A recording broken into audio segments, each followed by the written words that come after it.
Okay, this is kind of embarrassing, but I want you to picture me in fourth grade. Buck teeth and braids. And one day in class, my teacher, Mrs. Hartman, she gives us all packs of crayons and she asks us to imagine what alien life could look like.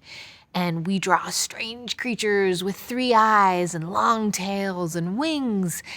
And Mrs. Hartman walks around the class looking at our drawings, and then she says something that blows my little mind. What if aliens don't have eyes? What if they can't have tails because they don't have bodies? What if they're in the air all around us and take no shape at all?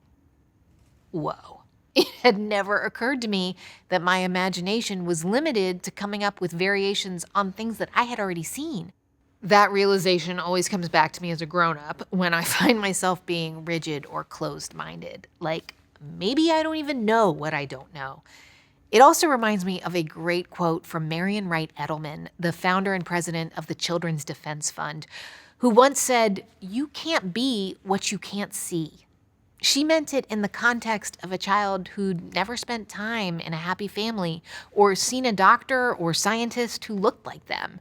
And if they've never seen it, how could they possibly imagine it for themselves? I think we do this all the time. We stunt our ability to imagine what's possible without even knowing it. So last week we got into the neutral zone. Remember, that's the time and space you need to give yourself between ending what was and moving forward to what's next. But I want you to stay in the neutral zone. Don't put any pressure or timelines or financial constraints on your thinking. And I know that's not easy. But for now, put away your practical and realistic side. For this next part, we need to get a little dreamy without putting limitations or parameters on our thoughts. And let's take a minute to consider the basics.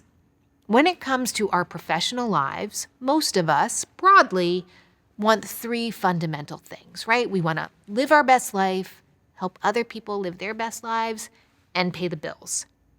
But we live in a society where it can feel impossible to achieve those 3 things ever, never mind all at once, especially these days when we're all too aware that chance or fate, depending on what you believe, could intervene at any moment. But I want you to allow yourself to imagine your best case scenario, because we're going to talk about visioning. You've probably heard of this technique before.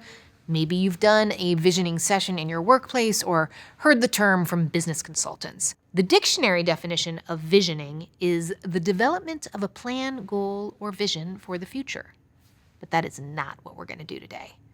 Because how can you make a plan for your future if you haven't stretched your idea of what your future could look like? This visioning is allowing yourself to imagine what success looks like for you, fully baked. Like, never mind all the work you'd have to do to make it a reality. We're going to think about that later. For now, just allow yourself to visit an idealized version of your future. Go on, indulge yourself. Look, I'm not a woo-woo person, but the reason I'm asking you to do this is because of something that happened to me about a decade ago. A friend introduced me to a woman named Priya Parker. So Priya is a conflict resolution facilitator. She works with governments and big organizations, helping them solve big problems. But back in the day, she also advised regular people like me who were trying to figure out what the heck to do with their lives through a process that she called a visioning lab. At the time, my second child was out of diapers. I wasn't sure what I was going to do next with my journalism career. I knew I needed a change, but I just felt so stuck and busy making meals, dealing with 2 little kids. And so Priya made me take time out of my crazy schedule for several hours-long meetings. And during one of these meetings, she had me lie on the floor in the dark and close my eyes and imagine myself at my 80th birthday party. Like, really imagine it. With all the details, where the venue was, what I was wearing, who was there, what we were eating. It got really trippy. Priya even wanted to know what color nail polish I was wearing at my 80th birthday party. It was kind of like this. But the point was to give myself permission to see what success looked like for me in a really granular way before getting overwhelmed by all the steps I would need to take to make it a reality. And for me, it felt like time travel. And it was really beautiful to see myself feeling content.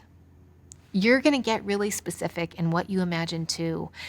Maybe you'll see yourself feeling good about the work you're doing to help others. Even if you don't know what that work is, there's something really powerful about being able to picture yourself feeling satisfied and proud.